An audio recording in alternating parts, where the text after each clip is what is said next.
예, 안녕하세요. 예, 만나서 반갑습니다. 와, 예, 오랜만에 봤다고 박수도 쳐준다. 아, 적당히 치세요. 그래요. 고마워요. 날씨가 참 좋죠? 예, 오늘 날씨가 너무 좋아서 확에서 오기가 싫더라고요. 오늘 놀러 가야 되는데. 근데 와가지고, 제가 반성했어요. 이렇게 좋은 날씨에, 이렇게 좋은 날에 법당에 모여서 간절하게 기도하시는 우리 불자님들 보면서, 참 우리 불자님들 대단하시다. 이 좋은 날에, 이 놀기 좋은 날에, 이 아름답고 화창한 날에 어디에 왔어요? 와, 절에 왔어요. 웬일이야. 갈 데가 없나 봐. 예, 웃자가 한 말이고 참 좋아요. 그죠? 제가 가장 좋아하는 부처님 말씀이 사람으로 태어나기 어렵고 무엇을 만나기 어렵다? 예, 부처님 법을 만나기 어렵다. 우리가 이렇게 부처님 법을 만나서 부처님께 절이라도 한번 올리고 연불이라도 한번 더하고 간절하게 기도할 수 있는 게 정말 큰 성근 공덕이에요. 정말 착한 뿌리가 있고 정말 공덕이 있어야 우리가 이와 같은 소중한 인연을 만날 수가 있습니다. 그렇죠, 여러분? 그래서 늘 말씀드리는 게 잘 닦아야 돼요. 잘 닦아야 된다. 꾸준히 닦아야 된다. 여러분, 마음이 부처다라는 말 다 들어보셨죠? 예, 제가 제일 좋아하던 말씀 중에 하나가 마음이 부처다. 근데 저도 인생사 살아봤더니 마음은 부처인 것 같긴 같은데 하는 짓을 보면 부처예요, 아니에요? 아니잖아요. 그렇죠, 여러분? 입으로는 마음은 부처다 하면서도 우리 마음속에서는 탐욕과 성냄과 어리석음이 득실득실하잖아요. 그러니까 근본 입장에서 봤을 때, 완전한 깨달음의 입장에서 봤을 때는 우리 중생의 마음이 부처인 거는 맞지만, 그렇지만 닦아야 돼요. 닦아야 우리가 본래 부처인 이 마음의 작용을 자유자재로 쓸 수가 있습니다. 근데 지금은 우리가 이 번뇌와 망상에 휩쓸려 가지고 자꾸 알고 지었건 모르고 지었건 자꾸 업보들을 짓고 있어요. 몸으로 업을 짓고 말로 업을 짓고 생각으로 업을 짓고 있어요. 그렇죠, 여러분? 그래서 이 숱한 업보들을 다 누가 받는다? 다 내가 받고 있구나. 그래서 자꾸 닦아야 되는 거예요. 여러분들 행복해지고 싶죠? 닦아야 돼요.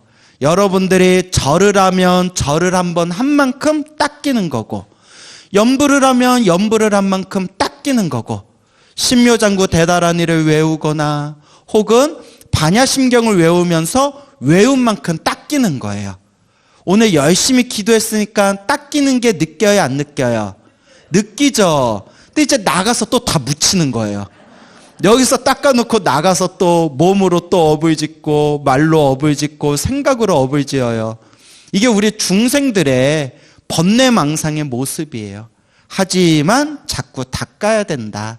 제가 늘 드리는 이야기지만 우리 앞에 계신 저 위대한 스승님, 석가모니 부처님도 과거, 현재, 미래 모든 부처님도 원래부터 부처였다, 아니었다? 아니었다. 원래는 우리와 똑같은 번뇌망상 중생이었대요. 과거, 현재, 미래 모든 부처님께서도 우리와 똑같은 번뇌망상 가득한 업보 중생이었는데 닦고 닦고 꾸준히 닦아서 저렇게 위대한 부처님이 되셨다라는 것을 우리가 꼭 마음에 되새겨야 됩니다. 그래서 여러분들도 먼 미래 세상에는 반드시 무엇이 되실 분이다? 글쎄, 가봐야 할 것 같은데 뭐 되겠죠, 부처님이 된다고 했으니까. 그런데 이게, 예, 그래요. 그럼 우리가 언젠가는 이제 부처님이 돼서 서로 만나게 될 거예요. 그죠? 글쎄, 별로 믿음이 안 가는데, 아니에요. 부처님 말은 믿어야죠. 될 거예요. 그죠? 그만큼 닦기가 어려워요. 이 중생의 번뇌망상이 참 닦기가 어렵습니다. 그래서 늘 말씀드리는 게 수행도 습관이더라. 무엇이더라? 수행도 습관이에요. 그러니까 자꾸 습관을 들여야 돼요. 스님, 제가 매일매일 연부를 했더니 하루라도 연부를 하지 않으면 입안에 가시가 돋는 것 같아요. 이미 수행의 습관이 들고 있는 거예요. 스님, 제가 매일매일 금강병을 독송했는데 너무 바빠서 금강병 독송하는 거 하루 빼먹었더니 그날 잠이 안 와요. 예. 왜 웃죠? 예. 자, 자기 얘기인 것 같아요. 예. 그래서 이와 같이 수행도 바로 무엇이다? 습관이라는 거예요. 일요일날 이렇게 절에 오는 것도 습관이에요. 일요일날 절에 꾸준히 와서 부처님께 기도하고 법문도 듣다가 어느 날 일요일날 절에 오질 않았어요. 일주일이 찜찜한 거예요. 그게 바로 이제 습관이 되는 거예요. 그렇게 습관을 들이다 보면 수행하지 않고서는 몸이 배견하지 않는 그런 습관이 들이는 거예요. 그게 바로 이제 수행자의 삶으로 바꾸는 거죠. 여러분은 수행할 때가 좋아요? 놀 때가 좋아요? 진짜요? 야, 나보다 낫다. 나 오늘 진짜 놀러 가고 싶던데. 예, 그래요. 나 이거 지금 제가 한 말은 편집해 줬으면 좋겠는데 이거 편집이 되려나 모르겠네. 이거 영상, 요새도 영상 나오나요? 찍나? 그래요. 넘어갑시다. 자, 어쨌거나 우리가 수행이라는 건 반드시 습관이다. 자꾸 좋은 습관을 들여야 된다라는 걸 꼭 명심하시기 바랍니다.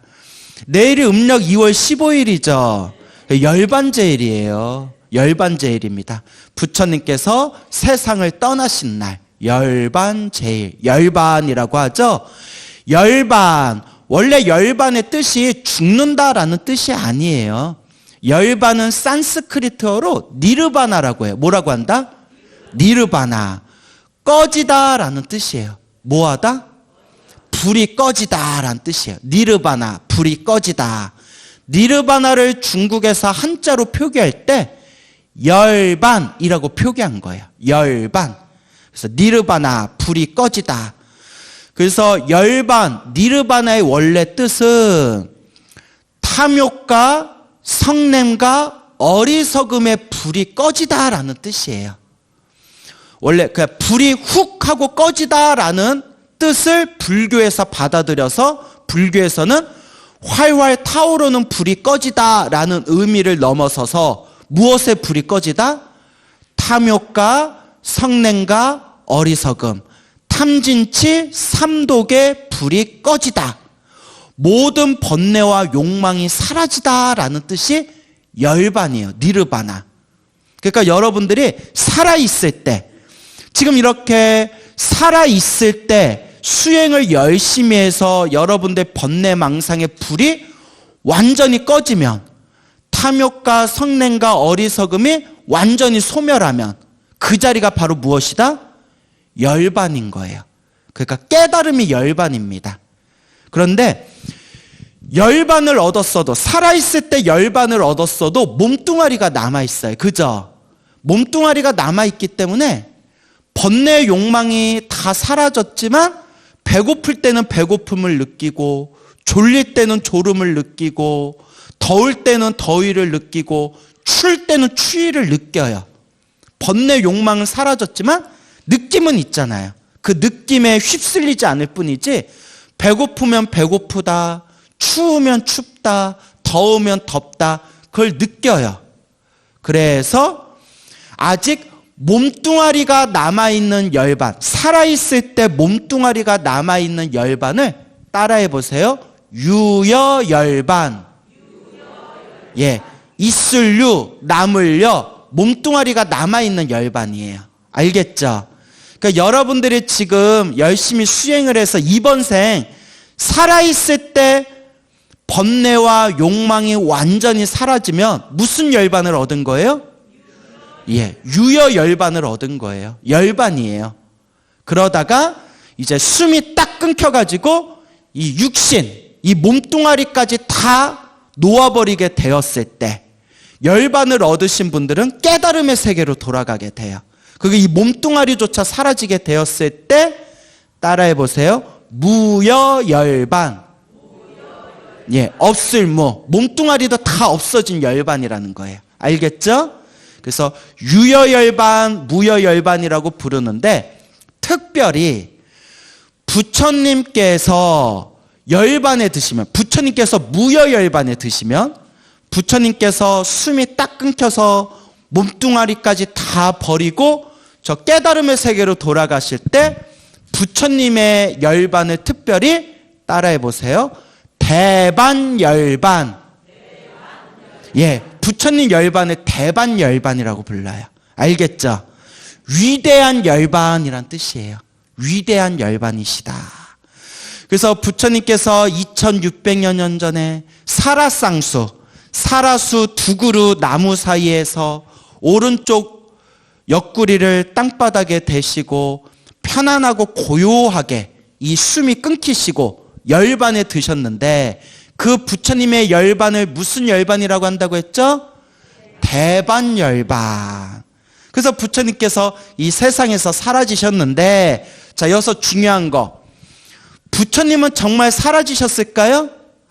아닙니다. 부처님께서 정말 사라지셨다 생각하면 그걸 단멸견이라고 불러요. 무슨 견? 예, 모든 것이 끊겼다라는 견해, 삿된 견해에 빠진 거래요. 그래서 법화경에서 명쾌하게 나와요. 무슨 경? 법화경. 법화경에서 부처님이 뭐라고 말씀하셨느냐? 여기 아마 법화경 사경하시는 불자님들도 많이 있을 거예요. 법화경에서 부처님이 분명히 불자들에게 말씀하시기를, 사실 나는, 열애는 수없는 과거 정생, 헤아릴 수 없는 과거에 이미 성불하였다. 성불하였고 끊임없이 중생을 제도하였다. 그리고 부처님은 수명이 없다.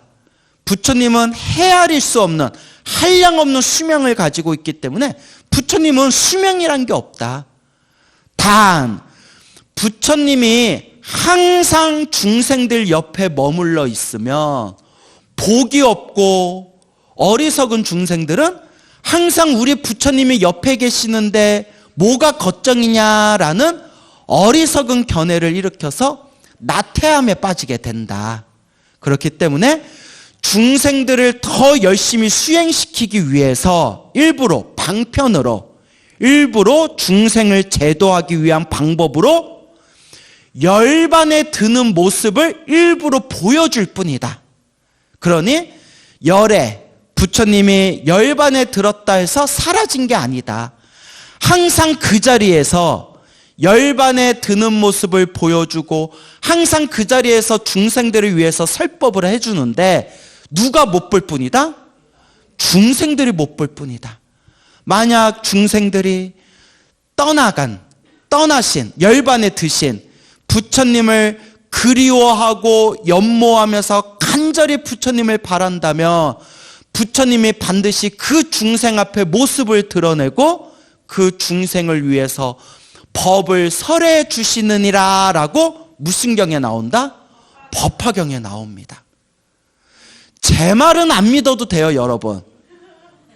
제가 늘 말씀드리지만 스님 말도 100% 믿으면 돼요, 안 돼요? 웬만하면 믿어주세요. 웬만하면 믿어주시던데, 제 말을 안 믿고 스님 말은 안 믿어도 돼요. 하지만 누구 말씀은? 부처님 말씀, 법화경 말씀에 분명히 부처님께서 열에는 수명에 한량이 없지만, 헤아릴 수 없는 수명을 가지고 있지만 일부러 누구를 제도하기 위해서? 중생을 제도하기 위해서 열반에 드는 모습을 일부러 보여줬을 뿐이고, 부처님이 중생들 눈에 보이지 않는다 하더라도 중생들이 간절하게 그리워하고 연모하면서 바란다면 부처님이 언제든 그 중생의 눈앞에 모습을 드러내고 법을 설하시느니라.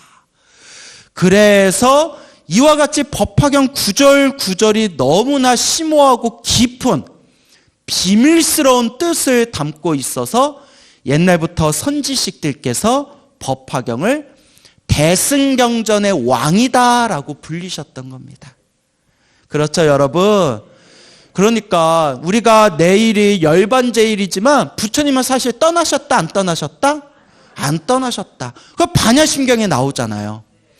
이 모든 이 세상, 모든 존재의 공한 모습은, 본래 공한 영기법의 모습은 나지도 않고 멸하지도 않고 더럽지도 않고 깨끗하지도 않고 늘지도 않고 줄지도 않는다.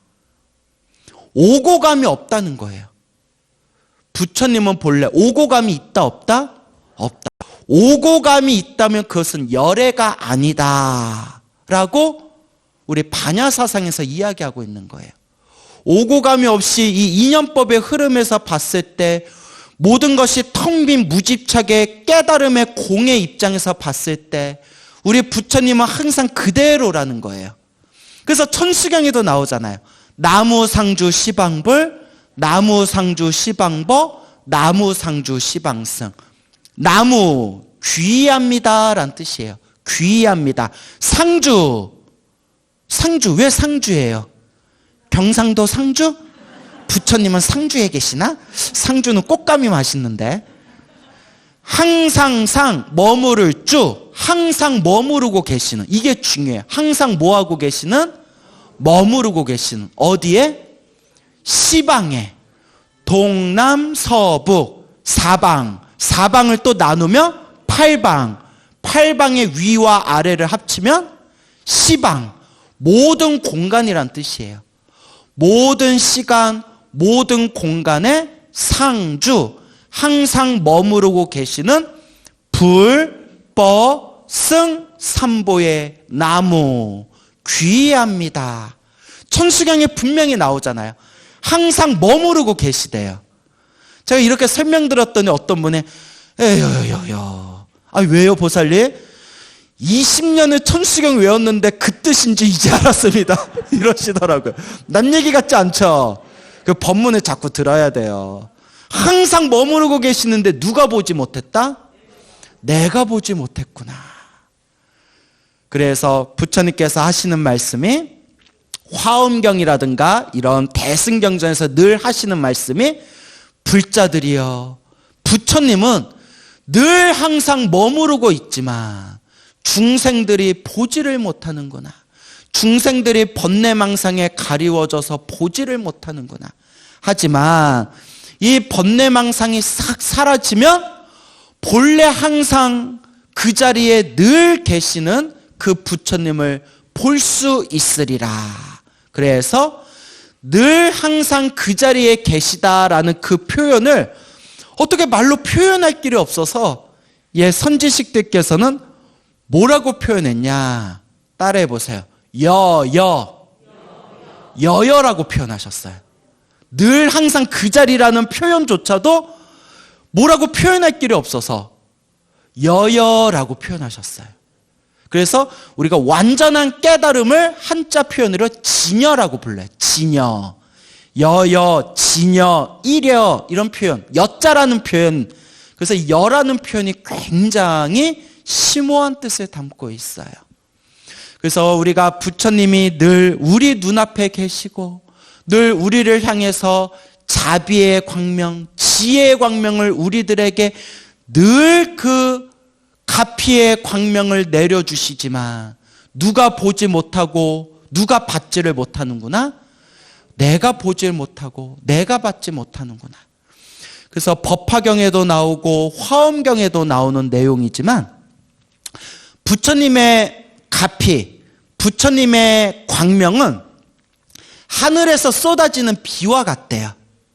하늘에서 쏟아지는 비와 같아서 온 세상에 골고루 비가 쏟아지는데 식물마다, 나무마다, 풀마다, 꽃마다 그 빗물을 받아들이는 양이 서로 같다 다르다. 다르대요. 풀과 꽃과 나무와 수풀마다 똑같이 하늘에서 비가 내리지만 서로 받는 것이 저마다 다르구나. 그릇의 비유를 들면 돼요. 큰 그릇은 부처님의 빗물을 얼마큼 받겠어요? 많이 받고. 작은 그릇은 얼마큼 받겠어요? 조금 받겠죠. 여러분 그릇은 한 몇 리터 정도 되겠어요?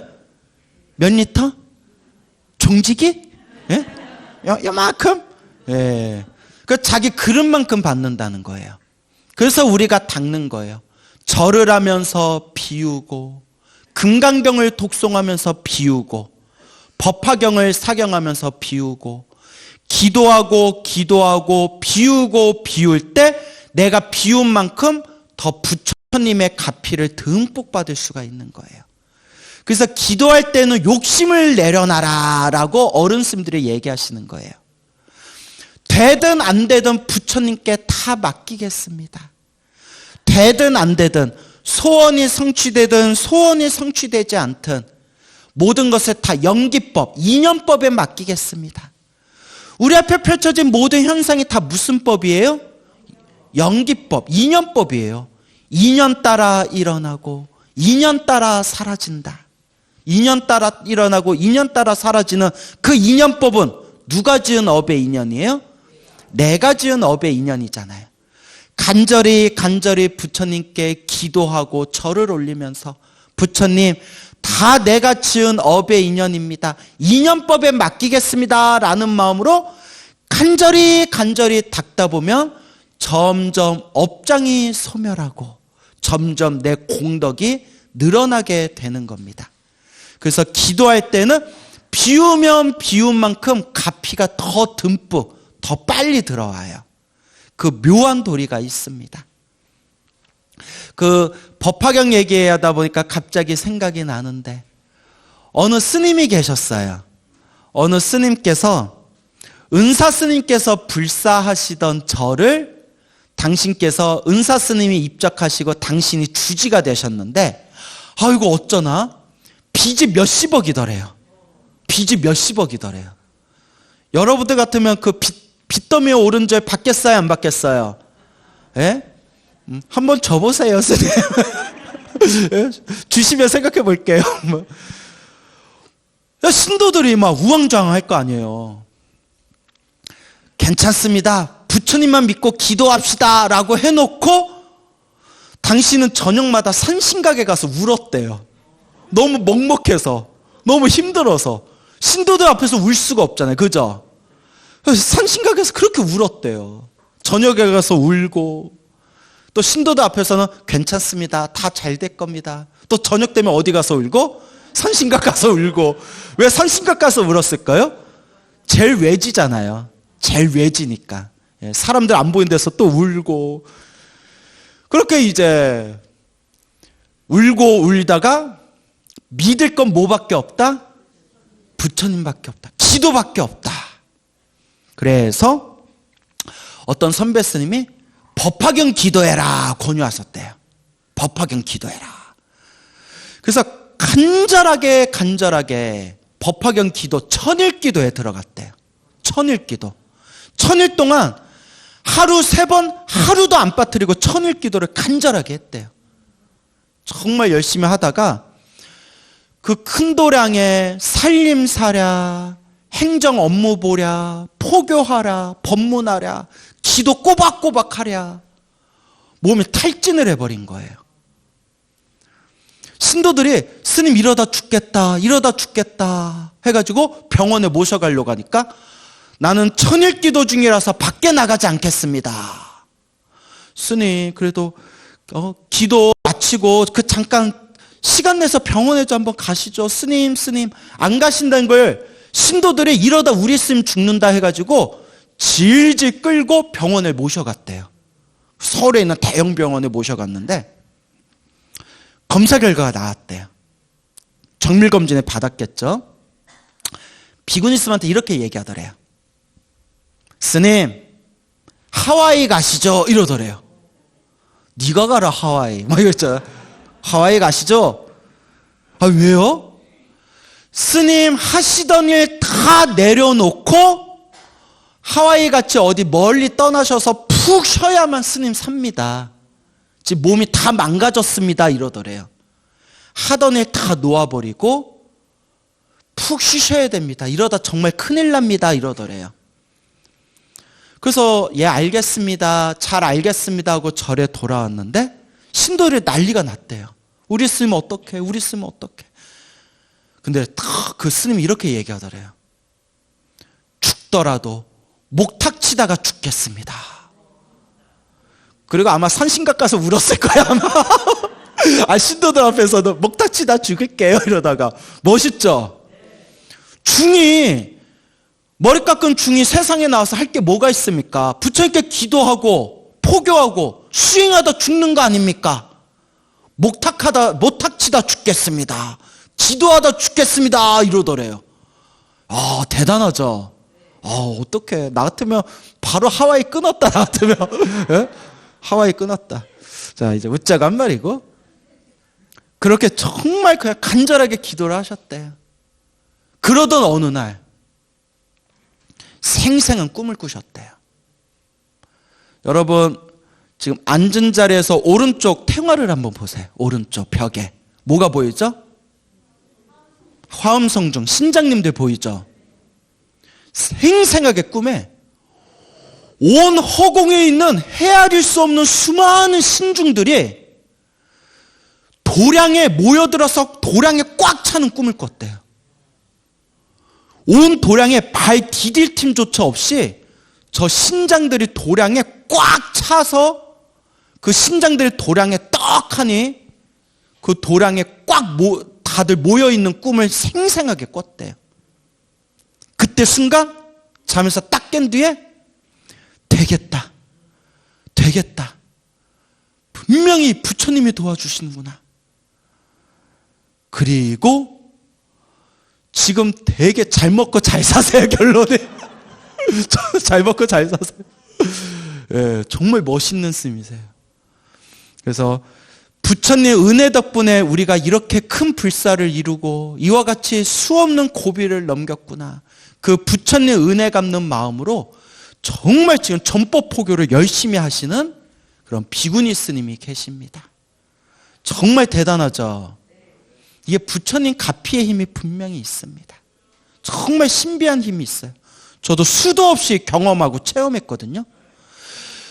부처님 가피를 수없이 체험하면서 느낀 것이 첫째, 부처님 가피는 분명히 있다. 기도하면 반드시 공덕이 있구나. 그걸 확연하게 체험했습니다. 그리고 둘째, 수없이 기도하고 수없이 가피를 체험해도 안 좋은 일은 일어나는구나, 안 일어나는구나. 그래도 일어나는구나. 아무리 기도하고 가피를 받아도 나쁜 일은 일어나는구나. 힘들고 답답한 일은 계속 일어나는구나. 아, 이게 중생의 업보구나. 내가 시작 없는 옛적부터 알고 지었건 모르고 지었건 탐욕과 성냄과 어리석음으로 몸과 말과 생각을 통해 지은 그 업보들이 얼마나 많겠습니까?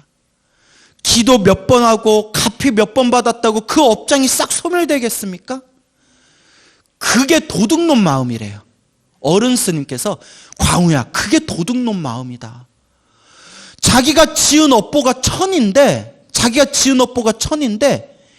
1, 5, 10만큼 닦아놓고 그 지어놓은 1000만큼의 업보가 다 사라지길 바라는 게 무슨 놈의 마음이다?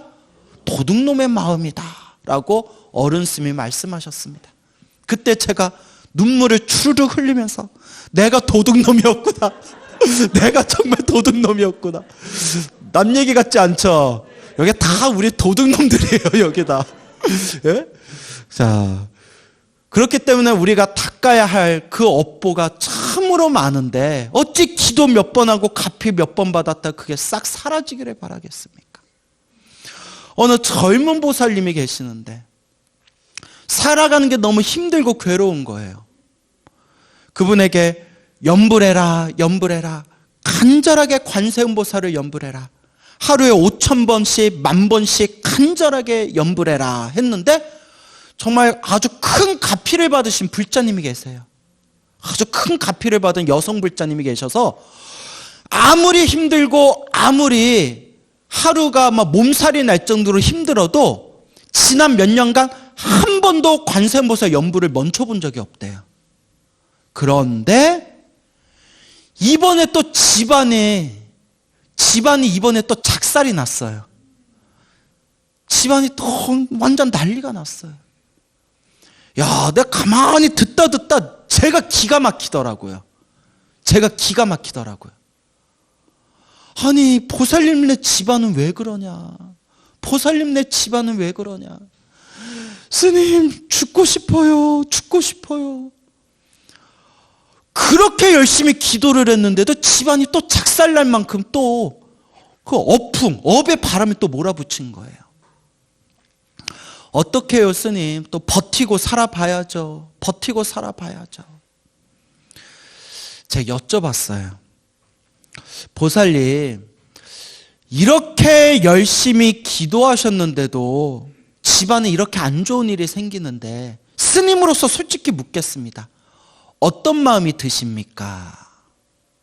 그 보살님이 딱 하시는 말씀이, 스님, 저 스님 만나서 이 관세음보살 기도 배우지 않았으면 저 벌써 죽었어요.